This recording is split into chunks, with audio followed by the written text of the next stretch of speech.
খেয়াল করে দেখবেন হিন্দু ধর্মে ৩ জন মৌলিক দেবতা আছে। একজন হচ্ছে ব্রহ্মা, একজন বিষ্ণু, আরেকজন হচ্ছে শিব।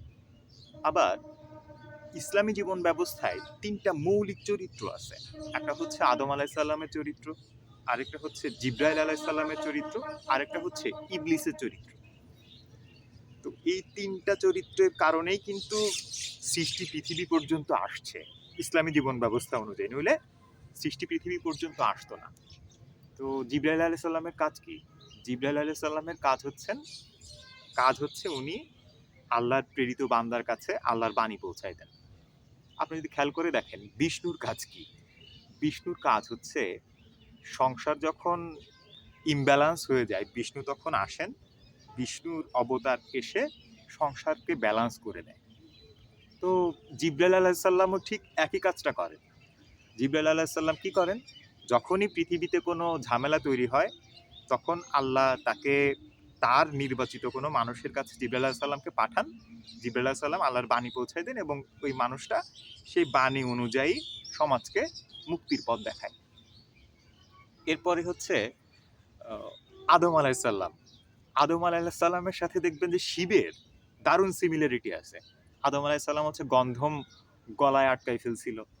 শিব ওই সমুদ্র মন্থনের সময় উনি বিষ পান করে ওনার গলায় সেই বিষ আটকায় রাখছিল। এরপরে দেখবেন ব্রহ্মা হেব্বি জ্ঞানী, কিন্তু উনি একটা ছোট্ট ছলচাতুরি করে ফেলাইছিলেন। যখন শিব একটা পরীক্ষা নেয়, উনি একটু ছলচাতুরি করে ফেলছিলেন এবং ছলচাতুরির কারণে ব্রহ্মার কিন্তু কোনো পুজো হয় না। উনি বিশাল জ্ঞানী, কিন্তু ব্রহ্মার কোনো পুজো হয় না। উল্টো ব্রহ্মার যে ফুল পদ্ম ফুল, ওই পদ্ম ফুল দিয়ে শিবের পুজো করা হয়। একইভাবে আপনি খেয়াল করে দেখেন ইবলিস, সে কিন্তু খুব ভালো একজন জ্ঞানী জিন ছিল, কিন্তু সে সেজদা না করার কারণে, আদম আলাইহিস সালামকে সেজদা না করার কারণে অভিশপ্ত হয়ে যায়। আল্লাহর হুকুমকে অমান্য করার কারণে, আল্লাহর সাথে কৌশল অবলম্বন করার কারণে সে অভিশপ্ত হয়ে যায় এবং ফাইনালি দেখেন তার কোনো ভেল নেই, সে আজন্মকাল ধরে অভিশপ্তই থাকবে।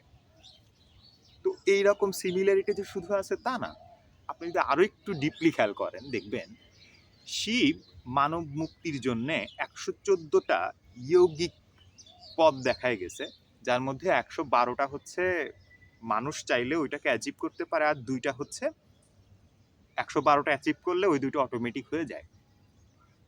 আপনি ইসলামী জীবন ব্যবস্থায় দেখবেন 114টা সূরা, এর মধ্যে 112টা হচ্ছে আলাদা আলাদাভাবে নাজিল হয়েছে এবং 2টা সূরা একই সময় নাজিল হয়েছে।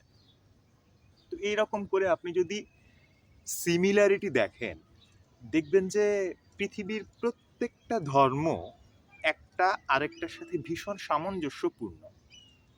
আর একটা ধর্ম যখন আরেকটা ধর্মের সাথে ভীষণ সামঞ্জস্যপূর্ণ হয়, তার অর্থ এইটাই, প্রকৃতির যিনি একচ্ছত্র অধিপতি, প্রকৃতিকে যিনি নিয়ন্ত্রণ করেন যে সত্তা, তিনি একাধিক কোনো অবস্থাতেই হইতে পারেন না, তিনি একজনই। অর্থাৎ একজন মুসলমানকে নিয়ন্ত্রণ করতেছেন যেই সত্তা, তিনি হিন্দুদেরকে নিয়ন্ত্রণ করতেছেন, তিনি ইহুদিদেরকে নিয়ন্ত্রণ করতেছেন, তিনি খ্রিস্টানদেরকে নিয়ন্ত্রণ করতেছেন।